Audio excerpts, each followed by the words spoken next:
ना सामने। सर माता जी कह रहे हैं, माता जी का नाम कात्यायनी अम्मा है, 98 ईयर्स ओल्ड, अभी 4th स्टैंडर्ड पास हुआ है 98% से। अगर भगवान का कृपा है तो 10वीं कक्षवी पास करने का ये उम्मीद रख रहे हैं अम्मा। आपने कंप्यूटर भी सीखा है? അമ്മ കമ്പ്യൂട്ടർ പഠിച്ചിട്ടുണ്ടോ? കമ്പ്യൂട്ടർ കുറേശ്ശെ ഇപ്പൊ പഠിക്കുന്നുണ്ട്. थोड़ा थोड़ा सीख रहे हैं अभी। എല്ലാം ഒന്നും അറിയാൻ വയ്യ, പിന്നെ കൊച്ചുങ്ങള് വന്നിരുന്ന് പഠിപ്പിക്കും. बच्चे आके सिखाते थोड़ा थोड़ा। आपने भागीरथी अम्मा को पढ़ने के लिए प्रेरित किया, वो भी पढ़ रही है? അമ്മ വേറൊരു അമ്മച്ചിയും പഠിക്കാൻ വേണ്ടിയിട്ട് പ്രേരണ കൊടുത്തിട്ടുണ്ടോ ഭാഗീരഥി അമ്മ? ഉണ്ട്, हाँ പഠിപ്പിക്കുന്നുണ്ട്. दूसरे को भी पढ़ा रहे हैं। भागीरथी अम्मा तो 105 साल की उम्र में पढ़ाई की। കാലത്തും വൈകിട്ടും നിന്ന് പഠിപ്പിക്കുന്നുണ്ട്. वो कोई आके इनको सुबह और शाम को सिखा भी रहे हैं अभी। तो आप सीख रही हैं, तो फिर छोटे बच्चों को क्या लगता है, उनको भी पढ़ना पड़ता होगा घर में? അമ്മ കൊച്ചുങ്ങള് വന്ന് അമ്മയെ പഠിപ്പിക്കുമ്പോ അവരും കൂടെ പഠിക്കുന്നുണ്ടോ? ഉണ്ട്. अच्छा वो भी पढ़ रहा है इनके साथ। देखिए कैसा अद्भुत अनुभव है रे के, और हमारा भारत कितनी विशेषताओं से भरा हुआ है, और कितना आत्मविश्वास झलक रहा है। एक समय ऐसा था, हमको लगता था कि हिंदुस्तान यानी बड़े बड़े परिवार, बड़े शहर, कुछ खास लोग। अब पता चल रहा है कि देश खास लोगों का नहीं है। हर छोटा परिवार भी, छोटे से गांव का व्यक्ति भी कुछ न कुछ कर रहा है, अच्छाई के लिए कर रहा है, और उसके पास इतना आत्मविश्वास है, और वो खुद के लिए करने के लिए नहीं निकले। पहचान तो कुछ काम करने के बाद बनी है। और अभी जो माता जी कह रही थी कि भाई काम करते चलो, नाम तो अपने आप हो जाएगा। अब ये तत्वज्ञान ये किसी यूनिवर्सिटी से नहीं मिला है।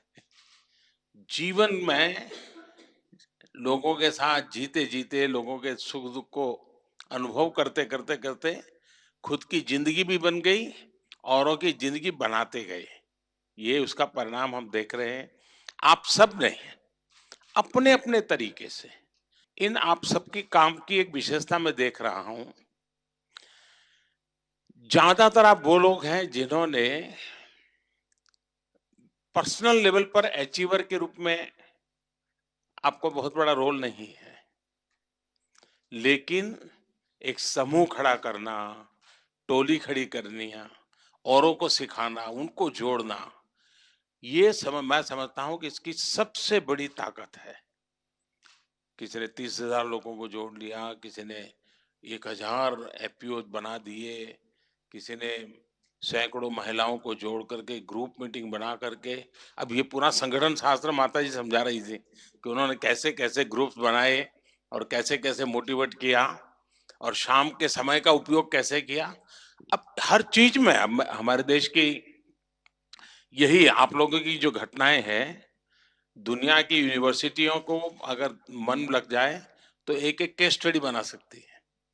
हमारे देश में वो स्वभाव कम है, लेकिन आपकी अपनी जिंदगी, अब अम्मा 98 ईयर की उम्र में पढ़ने का मन करे, कंप्यूटर सीखने की इच्छा हो, यानी शायद आज के 18-20 साल के बच्चों के सामने भी ये अपने आप में एक बड़ा प्रेरक घटना है।